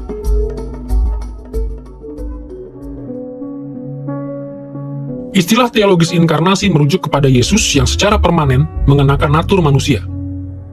Secara harfiah, kata inkarnasi memiliki pengertian mengenakan daging, yaitu tubuh manusia. Tetapi seperti yang telah kita lihat, teologi Kristen telah secara teratur menyatakan bahwa Yesus juga mengenakan jiwa manusia. Jadi ketika kita berbicara tentang inkarnasi dalam teologi, kita secara umum sedang merujuk kepada natur kemanusiaan Yesus secara keseluruhan. Kitab suci berbicara tentang inkarnasi Kristus di banyak bagian, seperti dalam Yohanes pasal 1 ayat 1 dan ayat 14, Filipi pasal 2 ayat 6-7, dan Ibrani pasal 2 ayat 14-17. Yohanes pasal 1 ayat 1 dan 14 mungkin merupakan sumber dari istilah teknis inkarnasi. Perhatikan apa yang Yohanes tuliskan di sana. Pada mulanya adalah Firman. Firman itu bersama-sama dengan Allah, dan Firman itu adalah Allah. Firman itu telah menjadi daging dan diam di antara kita. Perhatikan bahwa Yohanes mengatakan anak Allah telah menjadi daging. Makna harfiah dari inkarnasi. Maksudnya adalah bahwa Yesus mengenakan natur manusia yang real, termasuk tubuh manusia yang real. Di dalam pengakuan iman rasuli, karya-karya yang diasosiasikan dengan inkarnasi Yesus adalah konsepsi dan kelahirannya. Sebelumnya, kita membicarakan peristiwa-peristiwa ini dalam kaitannya dengan asal-usul Yesus dan mendemonstrasikan bahwa peristiwa-peristiwa tersebut membuktikan kemanusiaannya. Saat ini, kita ingin kembali membahas peristiwa-peristiwa yang sama, tetapi dari perspektif karya Yesus sebagai Mesias. Mengapa inkarnasi merupakan keharusan? Apa yang dicapai oleh Yesus melaluinya? Kitab suci mengajarkan bahwa karya inkarnasi Yesus menghasilkan setidaknya 3 hal. Pertama, karya inkarnasi memberikan kepada anak Allah hak legal untuk menjadi raja keturunan Daud. Kedua, karya inkarnasi memberinya belas kasihan dan simpati yang dibutuhkannya untuk menjadi seorang imam besar yang efektif. Dan ketiga, inkarnasi merupakan keharusan supaya Yesus bisa menjadi korban pendamaian untuk dosa. Mari kita membahas secara singkat setiap pokok ini, dimulai dengan fakta bahwa raja keturunan Daud haruslah seorang manusia. Kita sudah menyebutkan bahwa Sang Mesias haruslah manusia, agar Allah bisa menggenapi janji-janji yang diberikannya kepada Daud. Jadi saat ini, kita ingin memikirkan bagaimana karya inkarnasi Yesus memberinya hak untuk menduduki tahta Daud. Masalah yang kita hadapi adalah bahwa hak legal untuk mewarisi tahta Daud hanya bisa diwarisi oleh anak-anak lelaki. Jadi Yesus hanya bisa mengklaim tahta Daud jika ia memiliki seorang ayah manusia yang adalah keturunan Daud. Untuk memecahkan masalah ini, Yesus berinkarnasi melalui anak darah Maria yang bertunangan dengan Yusuf. Jadi seperti yang kita lihat dalam silsilah Yesus di dalam Matius pasal 1 dan Lukas pasal 3, Yusuf adalah keturunan langsung yang sah dari Daud. Jadi ketika Yusuf menikahi Maria dan mengadopsi Yesus, Yesus mendapatkan silsilah yang sah dari Yusuf, dan dengan begitu mendapatkan hak untuk menjadi Raja Mesianis.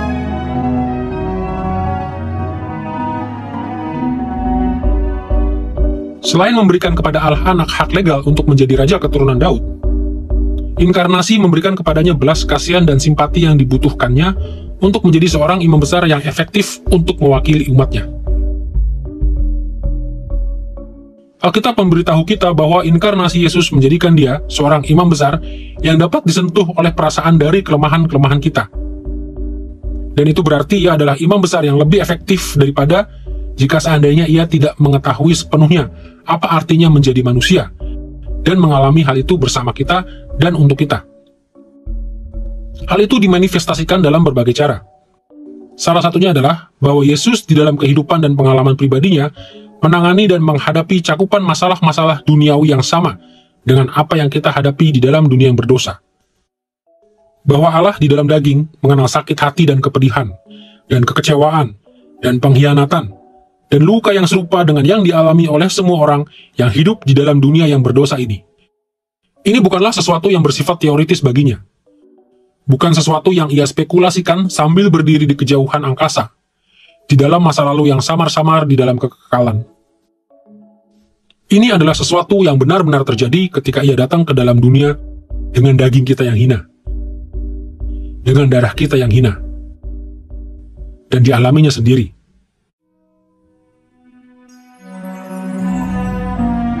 Penulis Ibrani membahas aspek inkarnasi ini dalam Ibrani pasal 2 ayat 17-18. Perhatikan apa yang dituliskannya di sana. Yesus harus dijadikan sama dengan saudara-saudaranya di dalam segala hal, supaya ia dapat menjadi seorang imam besar yang menaruh belas kasihan dan setia dalam melayani Allah. Karena ia sendiri menderita ketika ia dicobai, ia mampu menolong mereka yang sedang dicobai. Selain memberi Yesus hak untuk menjadi raja keturunan Daud dan pengalaman untuk menjadi seorang imam besar yang efektif, inkarnasi juga memampukan Yesus untuk menjadi korban pendamaian bagi dosa umat-umatnya.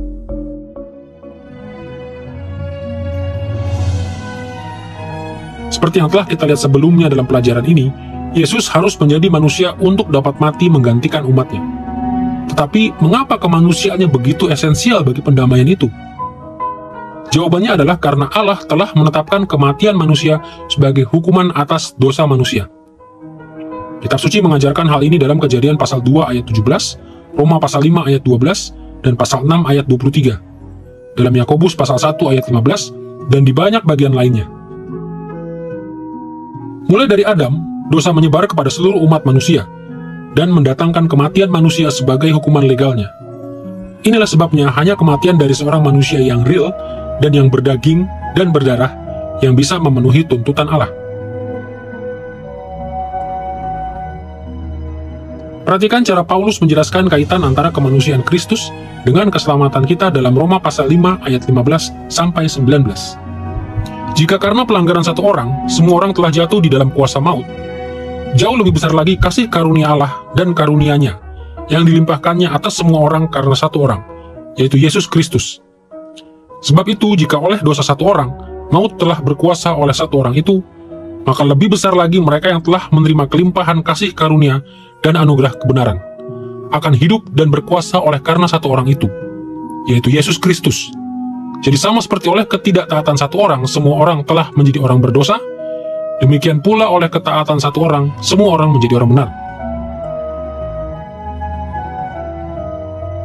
Berulang kali Paulus menekankan bahwa kebenaran manusiawi Yesus menjadi tandingan dan jalan keluar bagi dosa manusiawi Adam. Paulus dengan sangat jelas menyatakan bahwa Yesus haruslah seorang manusia untuk dapat membereskan apa yang telah dirusak oleh Adam. Ia haruslah seorang manusia untuk bisa menanggung hukuman yang Allah tentukan bagi umat manusia dan untuk menyebarkan kebenarannya kepada manusia lain. Kadang-kadang kita sebagai orang-orang konservatif, sebagai orang-orang Kristen Injili, begitu menekankan keilahian Kristus, sehingga kita lupa bahwa sesungguhnya kemanusiaannya lah yang menyelamatkan kita. Karena Yesus menjadi seorang manusia sejati, ia bisa menderita dan mati untuk kita, untuk dosa-dosa kita. Jadi kemanusiaan Yesus itu esensial bagi keselamatan kita. Dengan bekal pemahaman tentang inkarnasi Yesus ini, mari kita menyelidiki penderitaannya. Aspek kedua dari karyanya dalam keadaan direndahkan, yang disebutkan dalam pengakuan iman rasuli. Istilah teologis penderitaan atau passion berasal dari kata Yunani pasko yang berarti menderita. Kata itu merujuk kepada penderitaan dan kematian Yesus yang dimulai pada malam penangkapannya. Penderitaan Yesus disebutkan dalam kalimat-kalimat ini dalam pengakuan iman rasuli. Yang menderita sengsara di bawah pemerintahan Pontius Pilatus, disalibkan, mati dan dikuburkan, turun ke dalam kerajaan maut. Kebanyakan orang Kristen mengenal kisah penangkapan, penderitaan, dan penyaliban Yesus. Jadi daripada menjelaskannya secara mendetail di sini, kita akan berfokus pada alasan yang membuat Yesus bersedia mengalami peristiwa-peristiwa itu. Berkenaan dengan penderitaan Yesus, Kitab Suci menjelaskan bahwa hal itu sangat diperlukan untuk mengajarkan ketaatan kepada Yesus dan untuk menjadikan dia berkenan kepada Allah Bapa. Seperti yang kita baca dalam Ibrani pasal 5 ayat ke-8. Ia telah belajar menjadi taat dari apa yang telah dideritanya. Dan juga seperti yang Petrus tuliskan dalam 1 Petrus pasal 2 ayat 20-21. Tetapi jika kamu berbuat baik dan karena itu kamu harus menderita, maka itu adalah kasih karunia pada Allah. Sebab untuk itulah kamu dipanggil, karena Kristus pun telah menderita untuk kamu dan telah meninggalkan teladan bagimu, supaya kamu mengikuti jejaknya. Melalui penderitaannya, Kristus menggenapi kehendak Bapa, dan karena itu ia menjadikan dirinya berkenan kepada Bapa. Dengan menaati Bapa secara sempurna, ia memperoleh upah yang kekal, upah yang kini dengan penuh kemurahan dibagikannya kepada kita. Tetapi perlakuan yang diterima oleh Kristus di bawah pemerintahan Pilatus tidak berakhir dengan penderitaan. Perlakuan itu berlanjut hingga kematiannya di kayu salib. Mungkin inilah aspek yang paling dikenal dari karya Kristus ketika ia direndahkan. Dan ada alasan yang baik untuk hal ini. Kematiannya lah yang mengadakan pendamaian bagi dosa kita dan menggenapkan keselamatan kita. The death of the Lord Jesus for sin, that's how it's presented all the way through the New Testament. Kematian Tuhan Yesus untuk dosa, begitulah penjelasannya di dalam seluruh perjanjian baru, berhasil. Jika kita bisa mengatakannya seperti itu. Karena ia menjadi substitusi penal kita. Substitusi berarti ia menggantikan kita. Dan penal menunjuk kepada fakta bahwa ia menggantikan kita dalam menanggung penghakiman, hukuman atau penalti yang harus ditanggung oleh kita semua karena pelanggaran pribadi kita terhadap hukum Allah.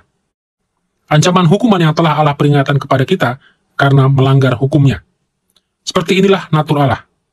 Maksud saya, kekudusan dalam realitas naturnya adalah begitu rupa, sehingga di mana terdapat dosa, di sana harus ada retribusi. Dan jalan keselamatan yang ajaib, bijaksana, dan penuh kasih yang telah Allah rencanakan adalah dengan memindahkan hukuman itu dari bahu kita yang bersalah, jika boleh saya katakan demikian, ke atas bahu yang tidak bersalah dan tidak bercacat dari anaknya yang telah berinkarnasi. Yang dengan demikian menggenapi pola korban persembahan binatang yang tak bercacat yang dituntut di dalam seluruh perjanjian lama. Rasul Paulus sering menggambarkan penyaliban sebagai jantung Injil. Kita melihatnya dalam nas-nas seperti Roma pasal 6 ayat 6, 1 Korintus pasal 1 ayat 17-18, Galatia pasal 6 ayat 14, dan Kolose pasal 1 ayat 20. Sebagai satu contoh saja, simaklah kata-katanya dalam Galatia pasal 2 ayat 20-21. Aku telah disalibkan dengan Kristus, namun aku hidup.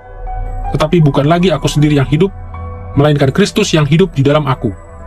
Dan hidupku yang kuhidupi sekarang di dalam daging adalah hidup oleh iman dalam Anak Allah yang telah mengasihi aku dan menyerahkan dirinya untuk aku. Aku tidak menolak kasih karunia Allah, sebab sekiranya ada kebenaran oleh hukum Taurat, maka sia-sialah kematian Kristus. Kematian Kristus merupakan karya sentral yang menggenapkan keselamatan kita. Dan karena alasan ini kematiannya menjadi fakta sentral dalam presentasi-presentasi Injil di sepanjang sejarah. Setelah penyaliban Yesus, tubuhnya dikuburkan di dalam sebuah kubur, di mana tubuh tersebut tetap tak bernyawa selama 3 hari. Sebagai manusia sepenuhnya, Yesus mengalami pengalaman kematian yang normal sebagai manusia. Pengakuan iman rasuli mencatat fakta ini dengan kata-kata, turun ke dalam kerajaan maut. Pada saat ini tubuh Yesus tetap berada di dalam kubur, sementara jiwanya turun ke tempat orang mati. Kami perlu mengatakan bahwa para teolog modern tidak sepenuhnya sependapat mengenai makna frase turun ke dalam kerajaan maut. Banyak gereja pada masa kini hanya menafsirkan kalimat ini dengan pengertian bahwa Yesus dikuburkan. Tetapi tampaknya jelas bahwa ini bukan arti yang dimaksudkan oleh pengakuan iman rasuli itu sendiri. Salah satu alasannya, pengakuan tersebut menyebutkan bahwa Yesus dikuburkan, sekaligus bahwa ia turun ke dalam kerajaan maut. Secara kasat mata, frase-frase ini merupakan dua hal yang terpisah dan berurutan di dalam catatan sejarah. Selain itu, meskipun benar bahwa frase kerajaan maut bisa secara sederhana berarti di bawah tanah, penggunaannya dalam kitab suci dan dalam tulisan-tulisan gereja mula-mula hampir selalu merujuk kepada dunia orang mati yang menampung jiwa orang-orang yang sudah mati. Kita dapat menganggapnya sebagai makna bakunya di dalam gereja mula-mula. Makna yang biasanya dimaksudkan oleh orang-orang Kristen kuno ketika mereka menggunakan kata kerajaan maut. Karena alasan-alasan ini, kesimpulan terbaik yang bisa diambil adalah bahwa pengakuan iman rasuli bermaksud mengajarkan bahwa jiwa Yesus benar-benar turun ke dunia orang mati di antara saat kematian dan kebangkitannya. Tetapi apakah yang menjadi natur dari kerajaan maut ini? Di dalam dunia kuno, alam semesta sering dideskripsikan dengan bahasa struktur vertikal. Bumi, di mana umat manusia tinggal, berada di tengah. Surga, ranah Allah dan para malaikatnya dikatakan berada di langit. Dan di bawah bumi terdapat dunia orang mati, di mana semua jiwa dari orang yang sudah mati itu tinggal. Dalam perjanjian lama Ibrani, dunia tersebut paling umum disebut Sheol. Di dalam perjanjian baru Yunani, dan di dalam terjemahan-terjemahan Yunani dari perjanjian lama, dunia tersebut biasanya disebut Hades. Di dalam perjanjian lama, Jiwa dari orang-orang yang baik dan jahat dikatakan berdiam di sana saat mereka menantikan penghakiman terakhir. Namun di dalam Perjanjian Baru, Hades biasanya merujuk kepada tempat tinggal jiwa-jiwa yang jahat, seperti dalam Lukas pasal 10 ayat 15. Walaupun begitu, setidaknya sebelum kebangkitan Yesus, Perjanjian Baru juga meneguhkan bahwa jiwa dari orang-orang benar juga berada di Hades. Yang paling jelas, Kisah Para Rasul pasal 2 ayat 27-29 berbicara tentang orang benar, Raja Daud, yang berada di Hades. Bukan berarti bahwa semua orang di dalam Hades atau kerajaan maut diperlakukan sama. Perumpamaan Yesus tentang Lazarus dan orang kaya yang ditemukan dalam Lukas pasal 16 ayat 19-31 menunjukkan bahwa terdapat suatu jurang pemisah yang amat besar yang memisahkan jiwa-jiwa orang jahat dengan jiwa-jiwa orang benar. Dan sementara orang jahat menderita dalam siksaan, orang benar mendapat penghiburan. Di dalam perumpamaan ini, Abraham tinggal di tempat yang nyaman. Karena alasan ini, para teolog telah seringkali menyebut Hades di bagian ini sebagai sisi Abraham, atau secara lebih harfiah, pangkuan Abraham. Bapak Gereja Tertullianus yang menulis pada awal abad ketiga menyatakan kepercayaan yang umum tersebut mengenai pembagian Hades ini. Simaklah tulisannya dalam bab 17 dari karyanya On the Resurrection of the Flesh. Bahwa jiwa-jiwa sekarang ini pun dapat mengalami siksaan dan berkat di Hades, dibuktikan oleh kasus Lazarus. Dan Bapak Gereja Ignatius, yang menulis pada tahun 107 Masehi, mengatakan hal ini dalam tulisannya Epistle to the Trillians. Yang saya maksudkan dengan orang-orang di bawah bumi adalah orang banyak yang bangkit bersama dengan Tuhan. Sebab kitab suci mengatakan, banyak tubuh orang kudus yang tertidur itu bangkit, kubur-kubur mereka terbuka. Memang, ia turun ke dalam Hades sendirian, tetapi ia bangkit dengan ditemani oleh orang banyak dan mengoyakkan sarana pemisah yang telah ada sejak permulaan dunia. Jadi ketika pengakuan iman itu mengatakan bahwa Yesus turun ke dalam kerajaan maut, makna yang paling mungkin adalah jiwa manusianya turun ke tempat roh-roh orang mati. Secara spesifik, ia turun ke wilayah yang disediakan untuk jiwa-jiwa orang benar, dan bukan ke wilayah di mana orang-orang jahat itu disiksa. Berdiamnya Yesus di bagian ini di dalam kerajaan maut merupakan bagian yang merupakan keharusan dalam karyanya, karena dengan cara itu, jiwanya ditundukkan kepada hukuman yudisial, berupa kematian manusia yang sesungguhnya. Penderitaan Yesus menunjukkan kepada kita apa artinya menjadi manusia sejati di dalam dunia yang berdosa. Jika Tuhan kita yang sempurna pun harus menderita saat ia melawan dan membereskan dosa, maka tentunya kita yang tidak sempurna juga akan menderita. Bahkan seperti yang Paulus tuliskan dalam 2 Timotius pasal 3 ayat 12, penderitaan sudah pasti dialami oleh setiap orang yang berusaha untuk hidup saleh. Tetapi kitab suci juga mengajarkan bahwa ketika kita menderita, Kristus menderita. Ini berarti bahwa ia bersimpati kepada penderitaan kita dan sangat ingin untuk menghibur kita. Dan seperti yang Paulus ajarkan dalam Kolose pasal 1 ayat 24, pada akhirnya penderitaan Kristus melalui kita akan menjadi lengkap. Dan ketika hal itu terjadi, ia akan kembali dalam kemuliaan dan kita akan menerima warisan-warisan kekal kita. Penderitaan kita bukannya tanpa tujuan. Penderitaan kita adalah sarana yang sedang Allah gunakan untuk mendatangkan pemulihan penuh atas semua ciptaan. Kini, setelah kita melihat karya Yesus ketika ia direndahkan, kita akan membahas karyanya ketika ia ditinggikan, ketika kemuliaan ilahinya dinyatakan kembali. Ketika kita berbicara tentang Kristus yang ditinggikan, penting untuk diingat bahwa yang dibicarakan bukan sekedar penyingkapan atas kemuliaannya yang terselubung. Dengan direndahkan, anak memperoleh kemuliaan yang bahkan lebih besar daripada yang pada mulanya dimilikinya sebagai upah. Ia melakukan karya-karya yang diberkati oleh Bapa, dan pengorbanannya telah membeli suatu umat sebagai warisannya sendiri, sekaligus hak untuk duduk di tahta kerajaan Allah. Dengan karya-karya ini, upah, kelayakan, dan kemuliaan anak sesungguhnya bertambah karena ia direndahkan. Pengakuan iman rasuli menyebutkan bagaimana Kristus ditinggikan dalam butir-butir berikut ini. Pada hari yang ketiga bangkit pula dari antara orang mati, naik ke surga, duduk di sebelah kanan Allah, Bapa yang Maha Kuasa. Dan dari sana ia akan datang untuk menghakimi orang yang hidup dan yang mati.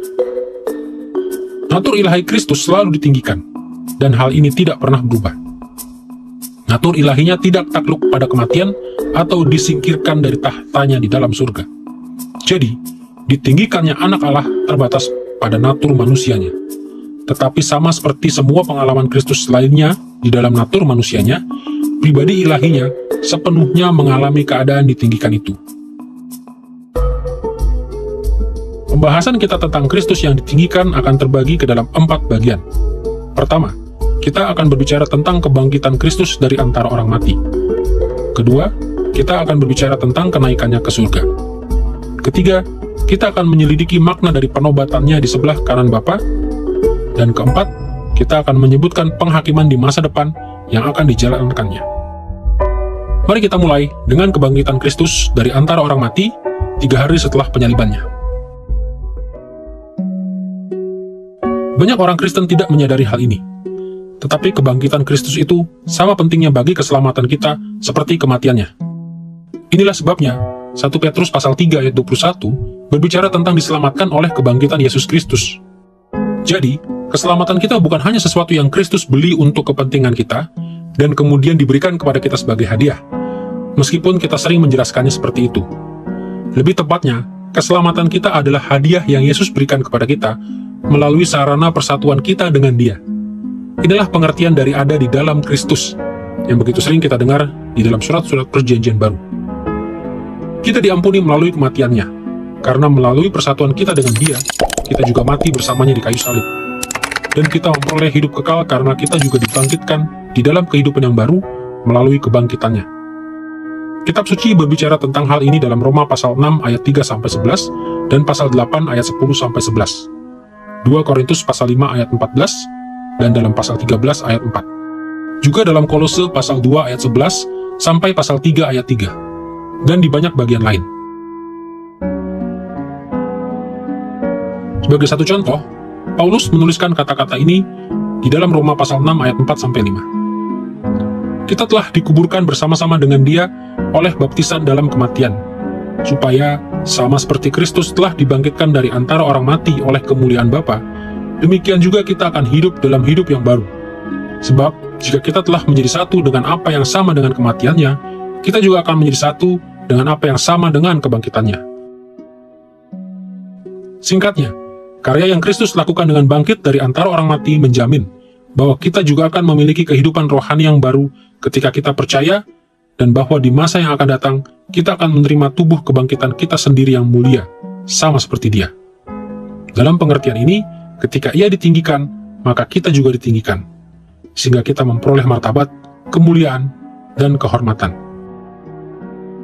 Dengan kematiannya, Yesus ditempatkan di luar kuasa dosa. Anda tidak bisa mencobai orang mati. Dia ditempatkan di luar kuasa satanik tersebut. Tetapi dosa menyerahkan Yesus kepada maut, sekutu dosa yang terhebat. Jadi dosa mengizinkan Yesus berjumpa dengan maut, dan dalam perjumpaan dengan maut, Yesus menaklukkan maut. Dan implikasi-implikasi dari hal itu bagi umatnya sungguh luar biasa.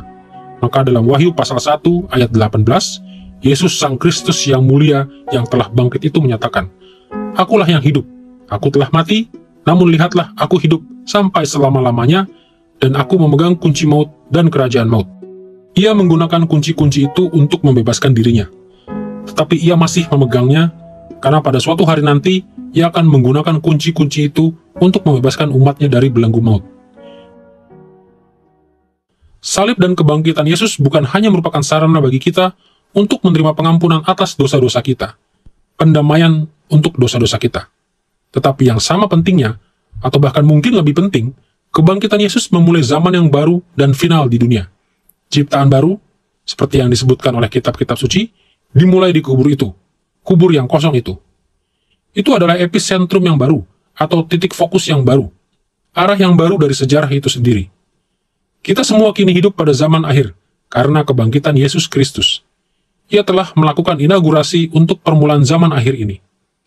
Dan harapan bagi orang Kristen adalah bahwa permulaan itu kini akan mencapai penggenapan pada kedatangan Kristus yang kedua, yang menurut kitab suci disebut sebagai ciptaan baru itu sendiri.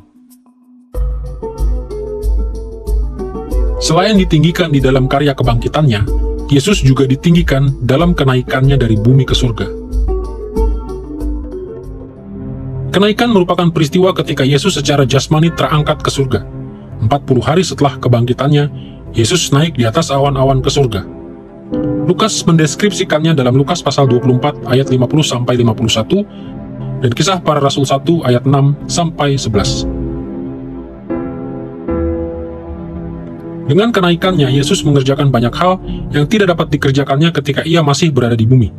Sebagai contoh, dalam Yohanes pasal 14 ayat 2-3, Yesus memberitahu para muridnya bahwa ia naik ke surga untuk menyediakan tempat bagi mereka di dalam surga. Dan dalam Yohanes pasal 16 ayat 7, ia berkata bahwa ia tidak dapat mengutus Roh Kudus untuk memberikan kuasa kepada gereja untuk melayani, kecuali ia terlebih dulu naik ke surga. Lebih dari itu, Yesus sesungguhnya harus naik ke surga untuk menyelesaikan karya pendamaian yang dimulainya di kayu salib. Penulis Ibrani menyatakan hal ini di dalam pasal 8-9 kitabnya. Sebagai kesimpulan, ia menyatakan bahwa bait suci di dunia merupakan tiruan dari bait suci di surga. Dan ia membandingkan karya pendamaian Kristus dengan pekerjaan yang dilakukan oleh para imam besar pada hari pendamaian yang diadakan setiap tahun, ketika mereka akan membawa darah persembahan korban ke dalam ruang Maha Kudus dan memercikkannya ke atas mezbah, dan dengan cara itu memperoleh pengampunan bagi dosa-dosa umat. Dengan cara yang sama, Yesus masuk ke dalam ruang Maha Kudus dari bait suci yang sejati di surga, dan memercikkan darahnya sendiri di atas mezbah. Dan ini merampungkan upacara korban yang telah dimulai oleh Yesus di kayu salib. Simaklah bagaimana Ibrani pasal 9 ayat 11-12 menggambarkan karya pendamaian Kristus di surga. Ketika Kristus datang sebagai imam besar, ia melintasi kemah suci yang lebih besar dan lebih sempurna yang tidak dibuat oleh tangan manusia, artinya yang tidak termasuk ciptaan ini. Ia memasuki ruang Maha Kudus satu kali untuk selama-lamanya dengan darahnya sendiri setelah mendapatkan penebusan kekal. Terlebih lagi, sebagai imam besar kita di sorga, Kristus terus bersyafaat bagi kita. Ia terus-menerus memohonkan manfaat-manfaat dari pendamaiannya untuk kepentingan kita ketika kita berdosa. Para teolog secara umum menyebut karya Kristus yang terus berlangsung di dalam bait suci surgawi sebagai sidangnya. Dan sidangnya inilah yang memberikan kepastian bagi keselamatan kita. Ibrani pasal 7 ayat 24-25 menjelaskan sidangnya demikian. Karena Yesus hidup selamanya, imamatnya bersifat permanen. Karena itu ia sanggup menyelamatkan dengan sempurna semua orang yang telah datang kepada Allah melalui dia, karena dia selalu hidup untuk bersyafaat bagi mereka. Seperti yang kita lihat di sini, kenaikan Yesus ke surga merupakan aspek yang sangat penting dalam karya penebusannya. Tanpa kenaikannya, kita tidak bisa diselamatkan. Setelah berbicara tentang kebangkitan dan kenaikan Kristus, kita siap untuk membahas penobatannya di surga di sebelah kanan Allah. Perjanjian Baru menyebut penobatan Yesus di sebelah kanan Allah Bapa dalam banyak sekali bagian. Konsep dasarnya adalah bahwa Yesus adalah Raja manusia kita yang agung, dan bahwa ia memiliki tahta di sorga yang berada di sebelah kanan tahta agung Bapa. Dalam skenario ini, Sang Bapa adalah Raja Agung yang tertinggi, atau Sang Raja Penakluk, atau Suzerain, dan Sang Anak adalah Raja yang lebih rendah, atau Raja kecil yang melayani Bapa. Ini mengikuti pola dari kerajaan-kerajaan di dalam dunia kuno, di mana raja-raja yang lebih rendah akan memerintah atas berbagai bagian wilayah dari sebuah kekaisaran yang besar, dan membayar upeti, serta memberikan pelayanan kepada kaisar. Umumnya ketika kita berpikir tentang kedudukan Kristus sebagai Raja, kita membayangkannya sebagai kedudukan yang sangat ditinggikan, yang berada jauh di atas sana. Dan karena Yesus kini ada di sebelah kanan Allah Bapa, dan dia adalah Sang Raja. Tetapi kita harus ingat bahwa Yesus ditinggikan dalam kedudukannya sebagai Raja di dalam natur manusianya. Artinya Yesus telah selalu menjadi Sang Raja di dalam natur ilahinya. Ia selalu memerintah sebagai yang berdaulat atas segala sesuatu. Tetapi Yesus diberi otoritas di surga dan di bumi di dalam natur manusianya, dan Yesus adalah anak Daud. Dan karena itu dialah yang mewakili bangsa Israel dan umat Allah. Dan anak Daud, seperti Daud sendiri, adalah seorang raja kecil. Ia adalah hamba dari raja yang lebih besar, Allah Bapa di surga. Di dalam nas-nas yang menyebutkan Yesus dalam perannya sebagai raja, ia juga disebut sebagai seorang imam yang bersyafaat untuk umatnya. Ini mengikuti pola dunia kuno, di mana raja secara umum melayani sebagai imam. Sebagai contoh, Melkisedek adalah imam sekaligus raja dalam Kejadian pasal 14. Ketika kitab suci berbicara tentang kedudukan Yesus di sebelah kanan Bapa, kitab suci kadang-kadang menekankan perannya sebagai raja mesianis kita, seperti dalam Kisah Para Rasul pasal 2 ayat 30-36, Efesus pasal 1 ayat 18-23, Ibrani pasal 1 ayat 3-9, dan 1 Petrus pasal 3 ayat 21-22. Namun di bagian-bagian lainnya, Alkitab menyoroti peran Yesus sebagai imam besar kita yang bersyafaat bagi kita. Kita menemukan penekanan ini dalam nas-nas seperti Roma pasal 8 ayat 34 dan Ibrani pasal 8 ayat 1. Meskipun begitu, di dalam kedua bagian itu, maknanya sama. Yesus memiliki otoritas dan kuasa atas semua ciptaan. Ia menjalankan pemerintahannya sebagai wakil Bapa. Dan dalam kedudukan itu, ia membawa keselamatan bagi umatnya dan memastikan agar mereka diperkenan oleh Bapa. Setelah kebangkitan Yesus dari antara orang mati, kenaikan ke surga, dan penobatannya di sebelah kanan Allah Bapa, pengakuan iman rasuli menyebutkan penghakiman yang akan dijalankan oleh Kristus pada akhir zaman. Ketika pengakuan iman tersebut mengatakan bahwa Yesus akan kembali untuk menghakimi, dikatakan bahwa ia akan datang dari sana. Maksudnya dari tahtanya di sebelah kanan Allah. Pengertiannya adalah bahwa Yesus adalah Raja manusia atas seluruh ciptaan, dan bahwa ia akan menjalankan penghakiman sebagai Raja terhadap semua orang yang telah melanggar hukum-hukumnya dan tidak menghormati kedudukannya sebagai Raja serta kerajaannya. Kita membacanya dalam kitab suci seperti dalam Lukas pasal 22 ayat 30, Kisah Para Rasul pasal 17 ayat 31, serta 2 Tesalonika pasal 1 ayat 5 dan pasal 4 ayat 1. Penghakiman terakhir akan mencakup orang-orang yang hidup dan yang mati, yaitu semua orang yang sudah pernah hidup, termasuk semua orang yang masih hidup ketika Yesus datang kembali. Setiap perkataan, pemikiran, dan perbuatan dari setiap orang akan dihakimi berdasarkan karakter Allah. Dan kebenaran yang menakutkan adalah bahwa semua manusia akan didapati bersalah karena dosa dan dijatuhi hukuman mati. Kabar baiknya adalah bahwa mereka yang dipersatukan dengan Kristus oleh iman sudah terlebih dahulu menjalani penghakiman melalui kematian Kristus, dan sudah terlebih dahulu dinyatakan benar oleh kebangkitan Kristus. Jadi pada saat penghakiman, mereka akan menerima berkat dan warisan kekal. Tetapi kabar buruknya adalah bahwa mereka yang tidak didapati di dalam Kristus akan harus mengalami bobot penuh dari murka Allah di dalam diri mereka secara pribadi. Mereka akan dibuang ke dalam neraka untuk selamanya.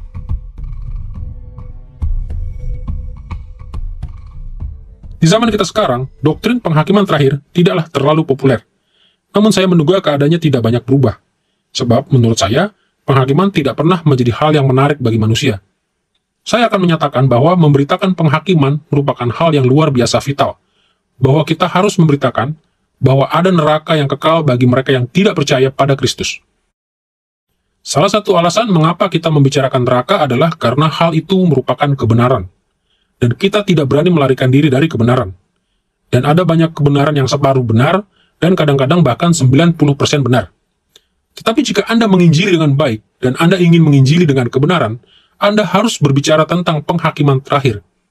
Jadi kita berbicara tentang neraka dan kita perlu membicarakannya. Salah satu hal yang kita sadari mengenai neraka adalah neraka mengingatkan kita tentang siapa hakimnya, bukan kita, melainkan dia. Neraka mengingatkan kita kepada tanggung jawab pribadi. Neraka mengingatkan kita pada urgensi. Neraka mengingatkan kita pada kekekalan. Ada banyak hal yang bisa disampaikan kepada kita melalui neraka, sehingga, secara sederhana, akan sangat sulit jika kita melakukan penginjilan minus neraka. Jadi kita membicarakannya. Tetapi ingat, kita membicarakannya terutama adalah karena itu merupakan kebenaran, dan kita tidak ingin melarikan diri dari kebenaran.